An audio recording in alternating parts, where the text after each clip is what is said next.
अस्सलाम वालेकुम नाज़रीन, प्रोग्राम सियासत और रियासत में आपको खुशामदीद कहेंगे। मैं हूं आपकी मेज़बान इरम चौधरी। पहले मोदी ने कश्मीर खास पर वार किया और अब अमेरिकन प्रेसिडेंट जो बाइडन का एटमी असासों पर वार। अमेरिकी सदर ने इल्ज़ाम आयद किया है कि उनका ख्याल है कि पाकिस्तान खतरनाक तरीन ममालिक में से एक है और पाकिस्तान का एटमी प्रोग्राम बेकायदा है। इस बात का खदशा है कि इसे कोई भी इस्तेमाल कर सकता है। सुपर पावर का इंतहाई गैर जिम्मेदाराना बयान क्या कौमी सलामती पर हमला नहीं है? अमरीकी सफ़ीर की तलबी और वजाहत क्या सिर्फ काफ़ी होगी? निफाक और नफरत की फ़ज़ा ने दुश्मन की राह हमवार कर दी। अमरीका और पाकिस्तान के ताल्लुकात मुस्तकबिल में कैसे होंगे? आलमी एजेंसीज की रिपोर्ट्स जो बाइडन की आंखों से आखिर ओझल क्यों हैं? इन्हीं तमाम तर मामलात पर बात करेंगे। हमारे साथ मौजूद है पैनल का आपसे तारुफ करवाते चलूँ। तहरीक जवानान पाकिस्तान के सरबरा अब्दुल्ला गुल साहब और पाकिस्तान तहरीक इंसाफ की मेंबर पंजाब असम्बली आबता राजा साहिब। आप दोनों मेहमानों का बहुत शुक्रिया। अब्दुल्ला गुल साहब, आगाज़ आपसे कर लेती हूँ। वज़ीर ख़ारजा का जो बयान सामने आया, जो बाइडन के बयान पर अमरीकी सफ़ीर को दफ्तर ख़ारजा तो तलब किया गया था, तहफ़्फ़ुज़ात का इजहार भी किया गया कि मौक़िफ़ लिया जाएगा। जो बाइडन के बयान से आप नहीं समझते कि पाकिस्तान अमेरिका के ताल्लुकात पर मनफी असर भी पड़ेगा और अमेरिकी सदर ने गलत फहमी की बुनियाद पर अगर ये बयान दिया होगा? पाकिस्तान अपनी सालमियत के लिए पुरअज़म तो है, लेकिन क्या हम अपने एटमी असासों का दिफा करना चाहते? क्या सुपर पावर का बयान गलत साबित होगा उनके सदर की जानिब से जो बयान सामने आया? अब्दुल्ला गुल साहब। बिस्मिल्लाहिर्रहमानिर्रहीम। मेरा ख्याल है कि गलत फहमी की बात तो करना ही नलायका खेज है। इससे पहले जब जॉर्ज डब्ल्यू बुश जूनियर ने एक क्रूसेड का लफ्ज़ इस्तेमाल किया था 9/11 के बाद, तो वो क्रूसेड का मतलब ये था कि सलीबी जंग का आगाज़। उसके बहुत सारे जो थे दानिश्वर जो थे वो ये साबित करना चाहते थे कि जी नहीं, ये तो गलत फहमी से निकल गया है, इसका मतलब ये नहीं है, ये इसको पता ही नहीं है, इसका मतलब नहीं पता क्रूसेड का। भाई जॉर्ज डब्ल्यू बुश ने उसके बाद साबित किया कि हाँ, वो सिर्फ मुसलमानों के खिलाफ एक मार्च था। अभी भी जो बाइडन ने कहा है, इसके दो मुहर्रिकात हैं। एक तो वो ये कि क्योंकि अभी जो पाकिस्तान में तैनात अमेरिका के सफ़ीर हैं वो 3 रोज़ा दौरे पे कश्मीर गए। ज़ाहिर है भारत को बहुत इसके ऊपर तिलमिलाहत थी और वहाँ जाके उन्होंने आज़ाद जम्मू कश्मीर भी कहा, तो वो भी एक उनको इसके ऊपर तकलीफ थी। तो जाहिर है वहाँ अमेरिका में इनके ऊपर दबाव बढ़ाया गया और एक मेरे ख्याल में फंड रेजर के ऊपर डिनर था और वहाँ आके बाइडन साहब ने ये बात की। लेकिन पाकिस्तान ही क्यों? इसलिए क्योंकि पाकिस्तान उन्होंने एक अपना स्ट्रेटजी चेंज की। अफगानिस्तान में जब वो वहाँ से इनकलाब हुआ तो उसके बाद पाकिस्तान की स्ट्रेटजी और उनकी स्ट्रेटजी में डिफरेंस आ गया। इसलिए जो इंडिया है उसको तो वो अपना नेचुरल एलाई कहते हैं, लेकिन पाकिस्तान को स्ट्रेटेजिक पार्टनर कहते हैं। ये अब जो सूरत हाल है ये ऐसे नहीं है कही गई, इसके पीछे बहुत सारी सोच जो है वो बिना है। और मैं समझता हूँ कि एक तरफ जो है वाशिंगटन जो है वो पाकिस्तान को दबाने की कोशिश करेगा, तो दूसरी तरफ पेंटागन जो है वो शायद इसके अंदर कोई उनकी तरफ से मतलब का नरम बयान जो है वो आ सकता है। लेकिन साथ ही साथ ये है कि इस खित्ते के अंदर अमेरिका जो है वो आना चाहेगा और उसको पाकिस्तान की जरूरत पड़ेगी और वो कभी भी ये सोच नहीं सकता कि पाकिस्तान को मुकम्मल चीन और रूस से जो है वो हवाले कर दिया जाए। इसलिए वो ये जो बयान है मेरे ख्याल में ये नलायका खेज भी है और खुद अमेरिका की जो पॉलिसी है उसके जो है ये अगेंस्ट है, क्योंकि बहरहाल पाकिस्तान एक तरफ जो है वो उनका दहशत गर्दी की जो जंग थी उसके अंदर सबसे बड़ा इत्तेहादी रहा और हमने बहुत तकरीबन 85,000 जानों का नजराना पेश किया। हमने जो है वो कोई 150 बिलियन डॉलर का नुकसान कर लिया। इसके अलावा हमारे पासपोर्ट जो है वो दुनिया के चौथे नंबर के ऊपर गिर के आ गया।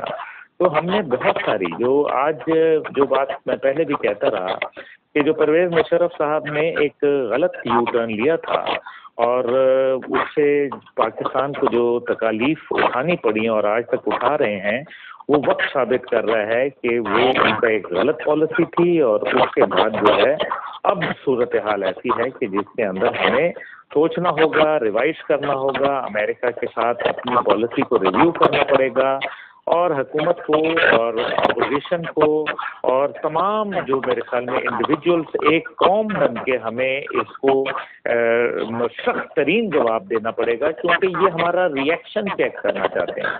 इस किस्म के बयान दे के वो देखते हैं कि हाँ, इन तेलों में कोई तेल है, इनके आपस में कोई लड़ाई झगड़ा तो नहीं है। लेकिन इससे पहले इमरान खान साहब जो है वो अभी कुछ अर्सा कबल ही उन्होंने ये कहा कि न्यूक्लियर जो है क्या ऐसे लोगों के पास सेफ हो सकता है, ये उन्होंने बाकायदा जलसे में कहा। तो मेरा ख्याल है कि ये बड़ा एक ऐसा बयान था जो साबिक वज़ीर आज़म की जानिब से नहीं आना चाहिए था। आप पॉलिटिक्स ज़रूर करें, लेकिन रियासत की जो कॉस्ट है उससे न करें। इसी तरीके से माजी में ईंट से ईंट बजाने की बात जरदारी साहब ने की। जरदारी साहब ने, मुझे ये भी याद है कि $100 बिलियन का जो है वो बात की। मेमो गेट स्कैंडल जो था वो क्या था, लुबाद ये कि पाकिस्तानी फौज को आके आप एक सबक सिखाएं और हम उसके बदले में जो है वो आपको बाकायदा जो है वो फैसिलिटेट करेंगे और न्यूक्लियर, हम डी न्यूक्लियराइजेशन की तरफ इंडिकेशन थी। फिर इसी तरह से नवाज शरीफ साहब जो है वो आपको पता है जलसों में बाकायदा जलबाजा साहब का नाम लेते रहे, जो कि बिल्कुल किसी सूरत भी मौजू नहीं था। तो ये तमाम सियासतदान जो है इनके लिए यही गुजारिश है कि सियासत में मेहरबानी करके रियासत को न घसीटा जाए। आपदा राजा साहिबा अब्दुल्ला गुल साहब ने जिस तरीके से कहा है कि सियासत में रियासत को घसीटना नहीं चाहिए, साबिक वज़ीर-ए-आज़म इमरान खान की अगर बात करें तो उन्होंने ट्वीट किया कि वज़ारत उस्मा के मनसब पर फाइज रहने के बायस मैं जानता हूं कि हमारा जोहरी कमांड एंड कंट्रोल सिस्टम दुनिया के महफूज तरीन निज़ामों में से एक है। इमरान खान ने सवाल उठाया कि अमरीका खुद तो दुनिया भर की जंगों में मुलविस रहा, जिसके बरक्स पाकिस्तान ने खासतौर पर जोहरी सलाहियत के हसूल के बाद कब जहारियत का मुजाहरा किया। इमरान खान साहब का जिस तरीके से ये बयान सामने आया है और अब्दुल्ला गुल साहब भी जो बात कर रहे हैं कि सख्त तरीन जवाब देना चाहिए, रिएक्शन सख्त होना चाहिए। आप लोगों के दौरे हुकूमत में भी वज़ारत ख़ारजा की अगर बात की जाए, ख़ारजी अमूर की बात की जाए, ख़ारजी सतह पर क्या इतना इस्तेहकाम था कि इस तरह के बयानात नहीं आए?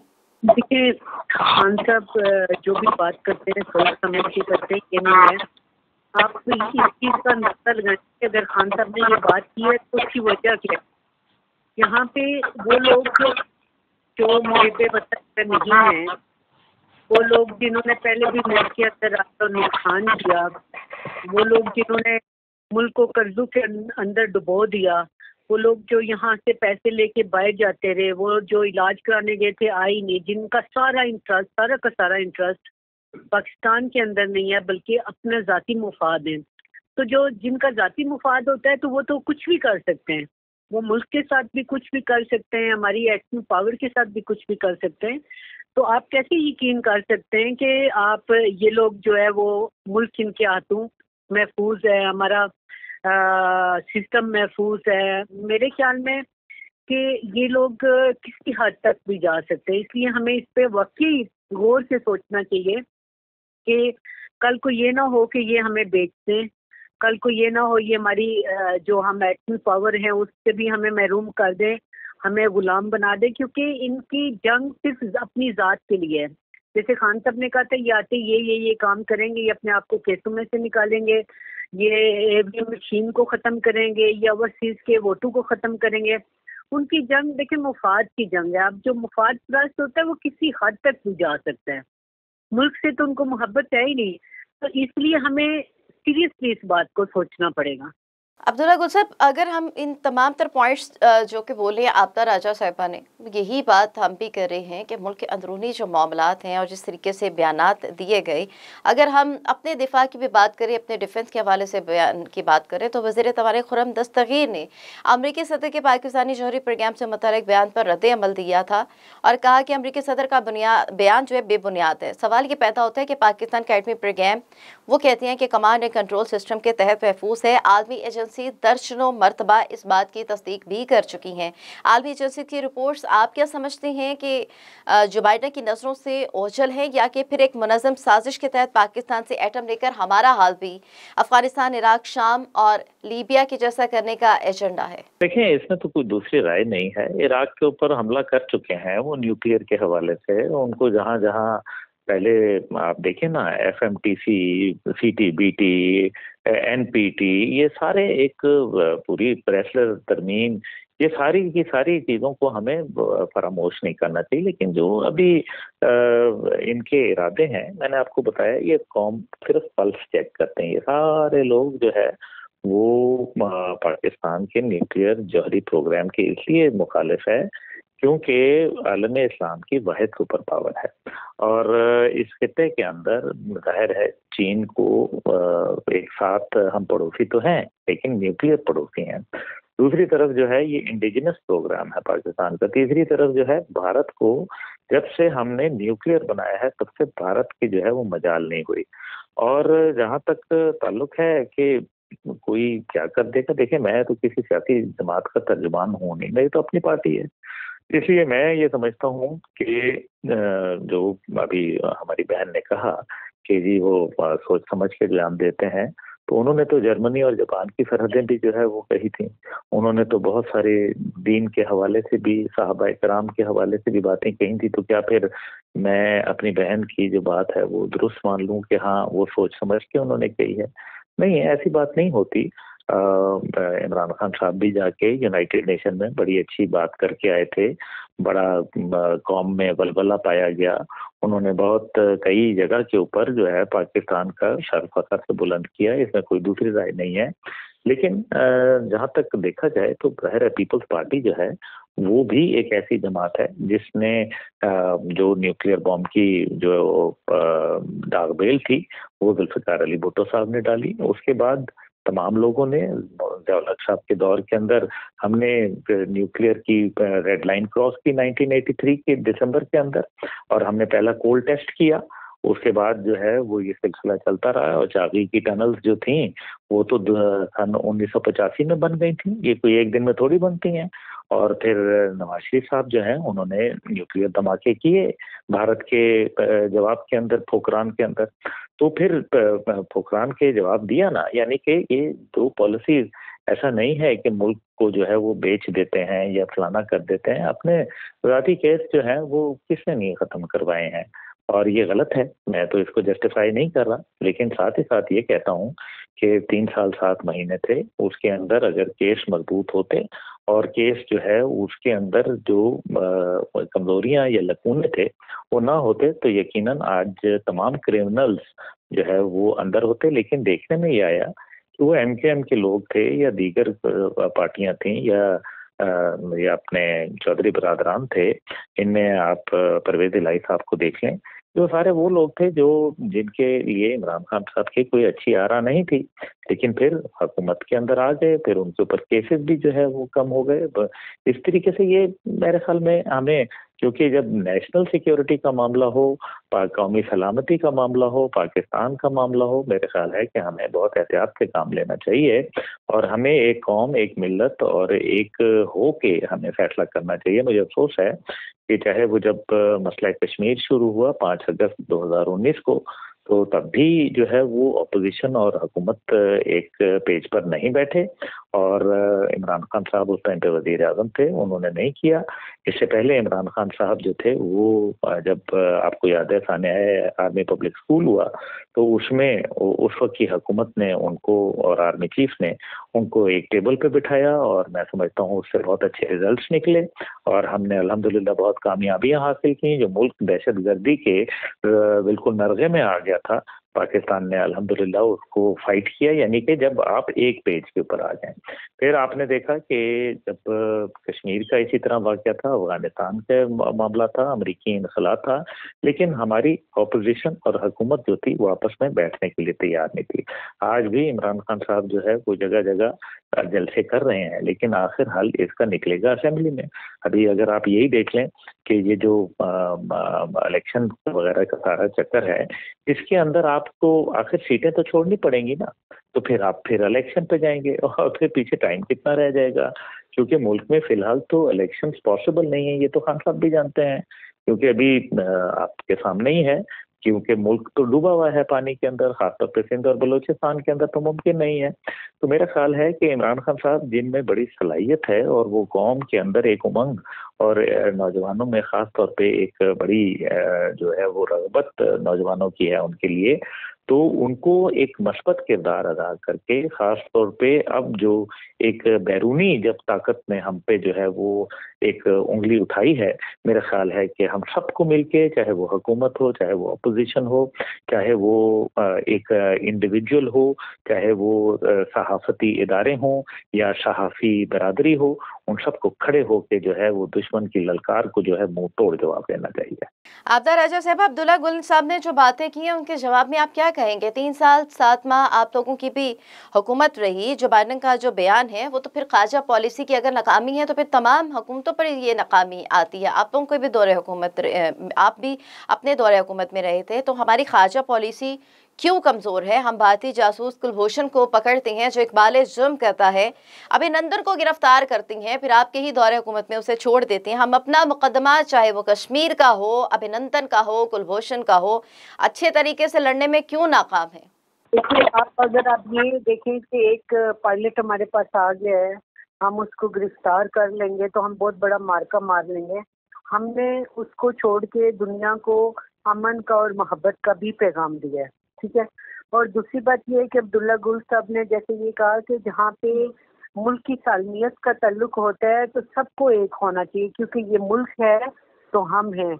तो इसमें तो कोई दो राय है ही नहीं कि मुल्क के लिए तो सर हमारी जान भी हाजिर है, और हम सबको चाहिए कि जो भी मुहिब्बे वतन है कि वो एक पेज पे आए और मुल्की सालमियत को कोई भी खतरा हो, जैसे अभी अमेरिका है तो उसको मुंह तोड़ जवाब देना ही चाहिए और सबको मिलकर देना चाहिए। हाँ, हम ये नहीं हमें कहना चाहिए कि हाँ हम बस क्या करें, वो एक बयान था हम एक प्रोटेस्ट कर, नहीं। हमें एक कौम बन के हमें पूरी कौम को साथ लेके चलना है। पूरी कौम की तरफ से हमारा एक बयानिया होना चाहिए।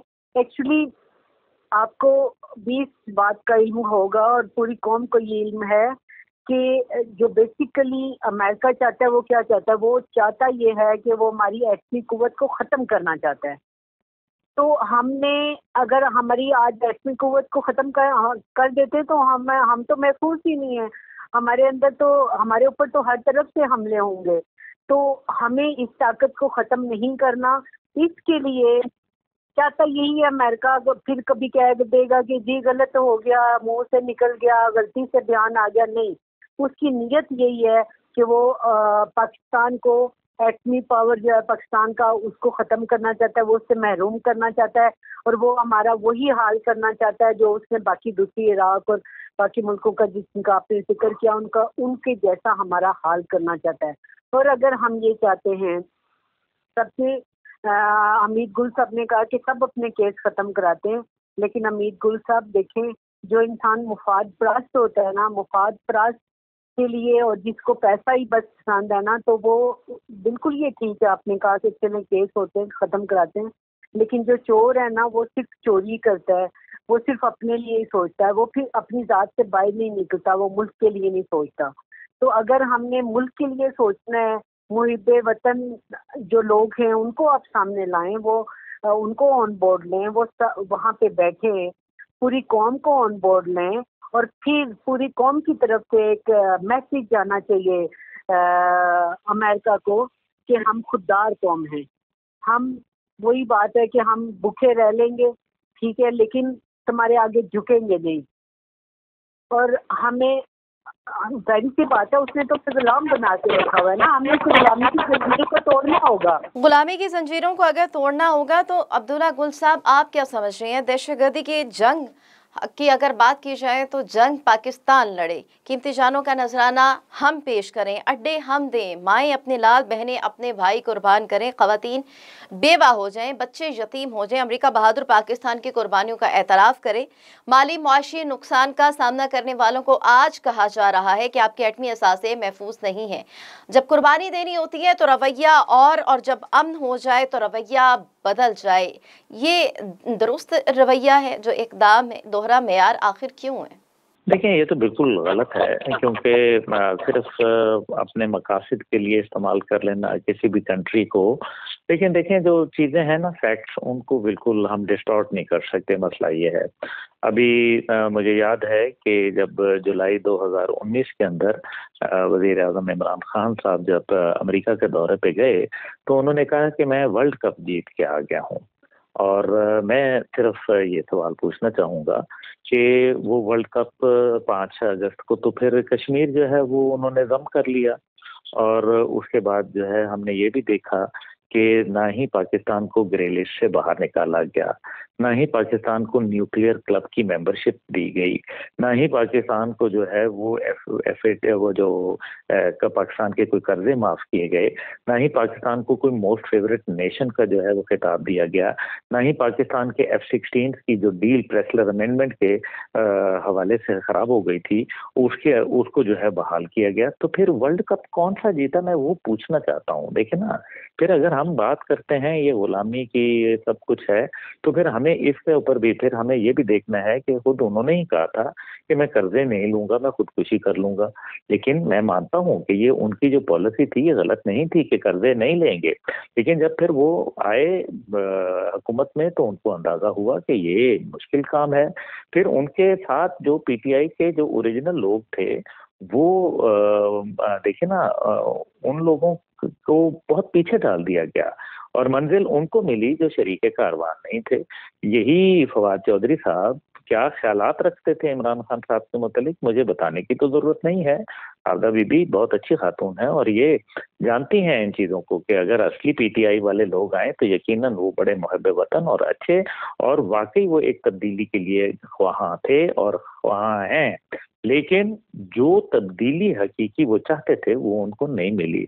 बाकी लोगों के, मौजूदा जो हुकूमत के लोग हैं, मैं तो इनके मुतालिक बात करके अपना वक्त जाया नहीं करना चाहता, क्योंकि इन लोग, मुझे तो खान साहब से गिला ही सबसे बड़ा ये है कि ये जो मुर्दा लोग थे इनको उन्होंने जिंदा कर दिया। अगर वो अपनी अच्छी पॉलिसीज रखते और जो वो इलेक्शन कैंपेन 2018 से, इलेक्शन से पहले जो वो बातें करते थे, अगर वो उनके ऊपर जो है वो अगर 50% भी अमल कर लेते तो यह जाहिर है बहुत फर्क पड़ जाता।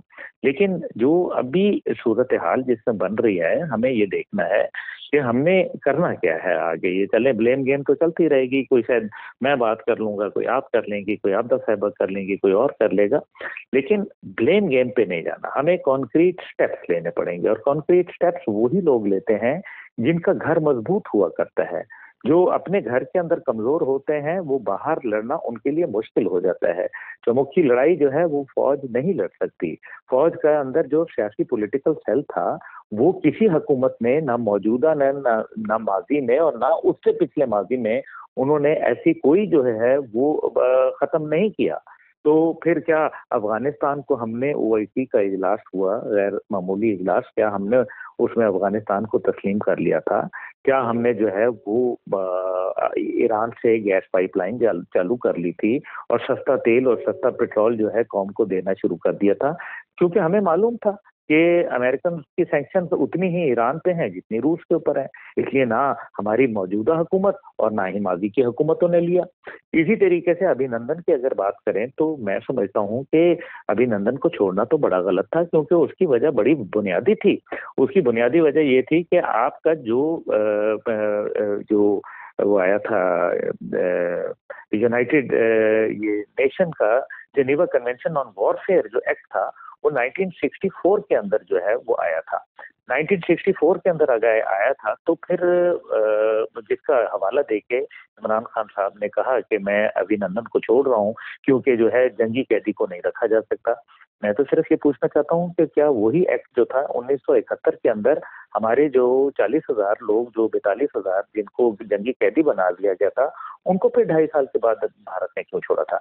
वजह ये थी कि जंग के लिए पहले पुलवामा के अंदर जो एक हमला हुआ था, पुलवामा के लिए बाकायदा इंटरनेशनल इदारों ने ज्वाइंट इंक्वायरी रखी थी और कहा था कि ज्वाइंट इंक्वायरी में पाकिस्तान के लोग भी शामिल होंगे। भारत ने वो ज्वाइंट इंक्वायरी नहीं करवाई, पाकिस्तानी लोगों को शमूलियत नहीं करवाई और यकतरफा फैसला करके जो है वो पाकिस्तान की एयर स्पेस में पहली दफा जो है जंग के, ये जो 71 की जंग है उसके बाद उसने हमला कर दिया और उसने हमारे जो कुछ दरख्त हैं और कुछ कब्बों को निशाना बनाया।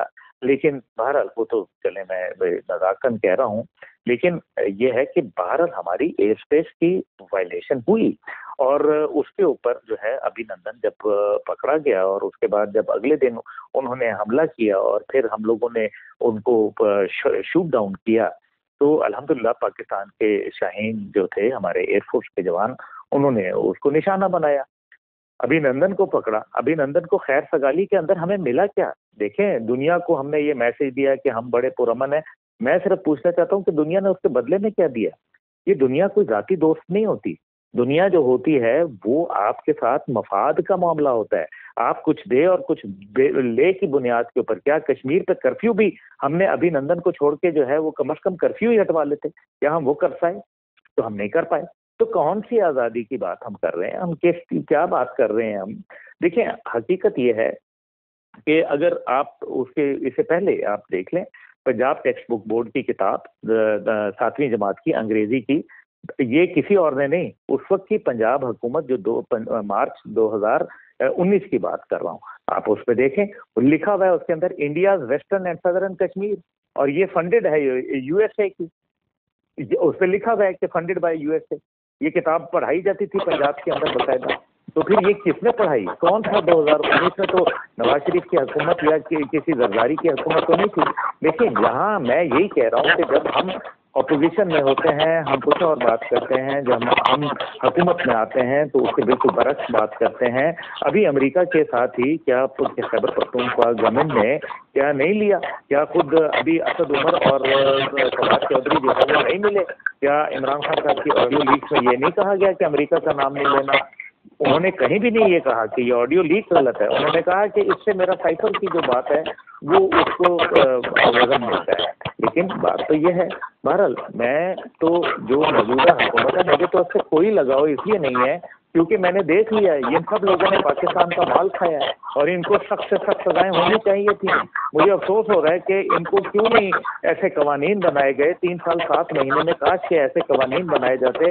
28 बिल एक दिन के अंदर पास हुए और खुद इमरान खान साहब कहते रहे कि एजेंसियां जो हैं उनको मुझे कहना पड़ता था कि इनको ला के उठा के बिल पास करवाओ। तो फिर काश के एक ऐसा बिल इन करप्ट लोगों के लिए भी पास होता ताकि हमारे ऊपर ये ऐसे जो लोग हैं जिन्होंने खा लिया हमारा मुल्क उनको मुसल्लत ना किया जाता। आज पाकिस्तान जो है वो दुनिया के सामने जो है वो एक मजाक का महवर बन चुका है। दुनिया हंसती है हमके ऊपर, हमारे ऊपर। दुनिया देखती है कि हमारे मुल्क में हमारे अफवाज को किस तरीके से जो है वो हल्ला खड़ाई की जा रही है। जब हमारे हेलीकॉप्टर के अंदर जो है जनरल अफसरान जो है वो शहीद हो जाते हैं तो हम उनका तमस्खुर बनाते हैं, हम उनकी ट्रोलिंग करते हैं और वो उसके पीछे मलबा कहाँ से मिलता है पता चलता है। अब तो सब साइबर क्राइम ने बकायदा रिपोर्ट जारी कर दी हैं और उनको साइबर क्राइम को भी माने ना। ISPR के DG ने बकायदा बताया है कि PTI के ट्रोल मौजूद हैं। उसमें क्या जरदारी साहब ने अपने वक्त में ईंट से ईंट बजाने के लिए नहीं कहा था? क्या मेमो गेट स्कैंडल नहीं हुआ था? क्या जो है वो नवाज शरीफ साहब ने जो है वो बकायदा बात नहीं की थी गुजरावाला के जलसे में 17 अक्टूबर 2020 को? और हजरत सराय की थी बकायदा जनरल कमर जावेद बाजवा साहब का नाम लेके, या DGISI के नाम लेके, जनरल फैज हमीद साहब के नाम लेके जो है वो मरियम साहिबा ने फैसलाबाद में जलसे में नहीं करवाया था? तो हम कहाँ जा रहे हैं? हम किसके खिलाफ हैं?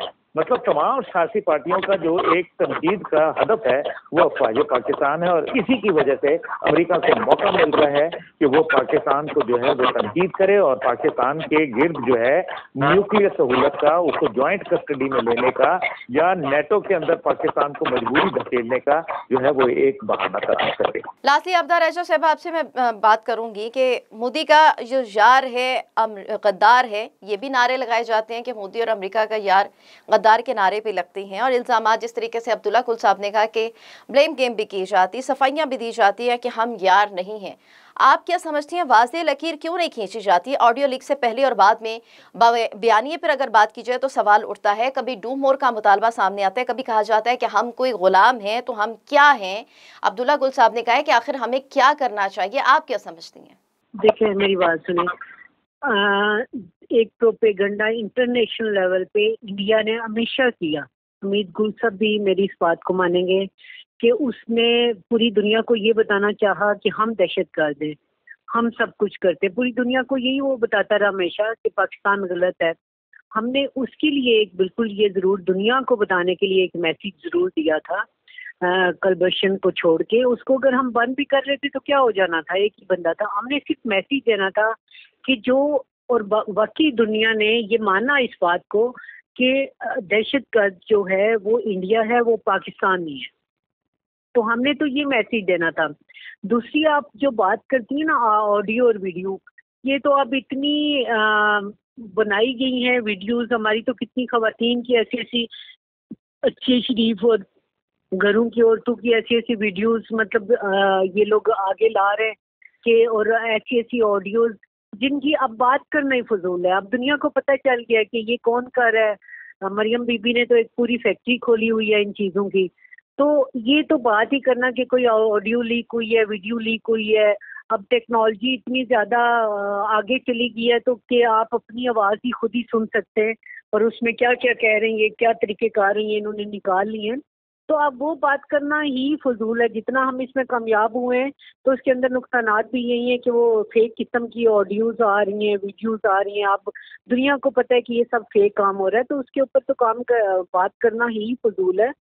दूसरी बात यह है कि देखिए, अमेरिका को फिलहाल हमें हमारी जो फौज है, मैं ये कहती हूँ कि पूरी हमारी जितनी कौम है, हमेशा से, मैं खुद देखें एक फौजी की बेटी हूँ, और हमेशा जो है पूरी कौम ने इंक्लूडिंग माई सेल्फ हमेशा फौज से प्यार किया है और करती है। लेकिन ये पिछले कुछ अरसे से आप देखें वो चीज़ कम हो रही है। किस वजह से? कि मैं समझती हूँ कि बाजवा साहब की कुछ जो पॉलिसीज थी एक जनरल की ना, बाकी मैं सारे जनरल्स को तो नहीं कह रही। अब पूरी फौज है या पूरी सियासत है, तो सियासत में कुछ लोग अच्छे भी होते हैं, कुछ बुरे भी होते हैं। मेरे ख्याल में इसी तरह जनरल्स में भी यही होता है कि अपनी अपनी पॉलिसियाँ होती हैं, और उनकी ये जो पॉलिसी है कि कभी एक पार्टी को, कभी दूसरी पार्टी को, मतलब कभी एक को आगे करना, कभी दूसरी को पीछे करना।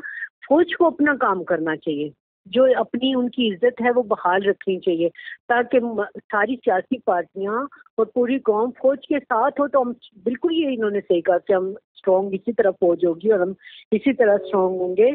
उनको, जैसे उन्होंने कहा, हम न्यूट्रल हैं, उनको वाकई न्यूट्रल बनना चाहिए।